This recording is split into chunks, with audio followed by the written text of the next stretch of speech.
आज चलतु पोई पत्र रे गोटे बरा बनैबा।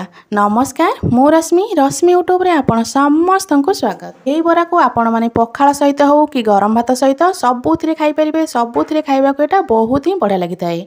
तो एबे चलतु स्टार्ट करिबा आजिर रेसिपी। आजिर ही पोई पत्र बरा बनिया पे प्रथमे तुमको पोई पत्र दरकार। मुझे छोट छोट साइजर पोई पत्र नहीं जाइए। आपण माने एही रेसिपी बनला बेले टिके बड़ साइजर पोई पत्र नबा को चेष्टा करिवे। प्रथमे कौन करेंगे ना पत्र जो डेम्फ गुड़ाक अच्छी एमती हाथ में भल भाव में छिड़े देवे। पोई पत्र यही बरा बनला बेले सब चेष्टा करेंगे टिके कौलिया पोई पत्र नापी बेसी पाकड़ वाला पोई पत्र नेबेनी। तो ये देखो सबूक पत्र मुझे डेम्फ को अलग कर देछि।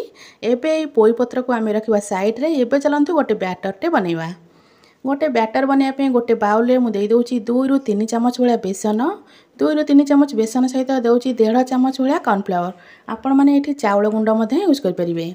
बेसन सहित कॉर्नफ्लावर को टिके भल भाव में गोलई दबा। एबे से दबा स्वाद अनुसार लुण। हाफ चामच रु कम देछि लंका गुंड। हाफ चामच रु कम देछि हळदी गुंड।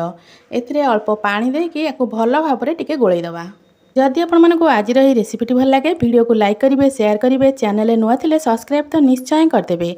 तो ये बेसनर बैटरटा आमर हो गला। बैटर कंसिस्टेंसी देखो एमती ही आपण मैंने रखिए। एबे रखा साइड रे। चलतु गोटे स्टफिंग बनैबा। एटी मु 2टा सिझा आलू नहीं जाइए। सिझा आलू को आपण मैंने हाथ में भल भाव में टिके चकटी देबे। सिझा आलू को चकटी सारापर से देवे अल्प कटा पियाज। अल्प दौची कंचा लंका काटिकी आप राग जी खाऊे से हिसाब से ही देवे। एबे से दबा स्वाद अनुसार लुण। हाफ चामच रु कम जीरा गुंड। हाफ चामच रु कम धनिया गुंड। लंका गुंड अल्प देइथिली। एबे टिके याको चटपटा बनाइबा अल्प देइथिली चाट मसला। एबे सबु मसला को आलू देहरे भल भाव में मिसेकिना चकटी दबा। तो ये देखो आलू चकटा आमर हो गला। एबे चलतु पोई पत्र रे आमे आलूर स्टफिंग देकी ताको पूरा परिका बनै दबा। एठी गोटे पोई पत्र रे जेतिकी अल्प आलू मोर धरतिला जेतु छोट पोई पत्र अछि जेतिकी धरतिला सेतिकी देकी ताको एमती उल्टेई देबे। तो एमिति सब जाक पोई पत्र रो बरा आमे बनै दबा। तो एमती गोटी गोटी करी सबु पोई पत्र मझरे अल्प आलूर स्टफिंग देकिना ताको एमती लौटै दबा। जदि आपण मैंने बड़ साइजर पोई पत्र ने तो मसला जमा भी बाहर को बाहरनी आ देखापी भी बहुत भल लगे।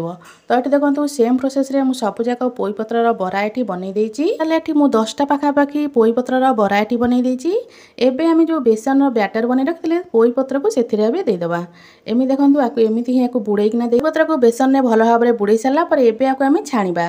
तो गैस उपर गोटे पैन बसई अल्प तेल देइथिली। तेल आमर भल भाव में गरम हो गलानी। आम जेतिकी पोई पत्र को बनई रखिथिले सबुजाक को एमती ही देदेबा। आपण मैंने चाहिए आपको सेकी पारे ना एमती तावारे अल्प अल्प कर भाजी पारे। तो मुझे अल्प तेल देकिना आपको एमती भाजिला परिका करदे।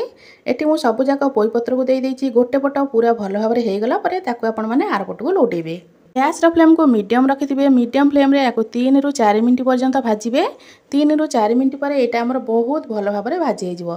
तो मोर देखो आपको एमती एपट सेपट करके 3 ରୁ 4 मिनट भाजला ये आमर पोई पत्र बरा पूरा रेडी हो गलानी।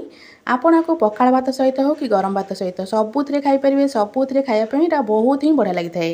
आशा करछि आपण मानको आज रेसिपीटी भल लागिथिबो। जदि आपण मानको आज ही रेसिपीटी भल लागिथिबो वीडियो को लाइक करेंगे, शेयर करेंगे, चैनल नुआ थे सब्सक्राइब तो निश्चय करदेवे।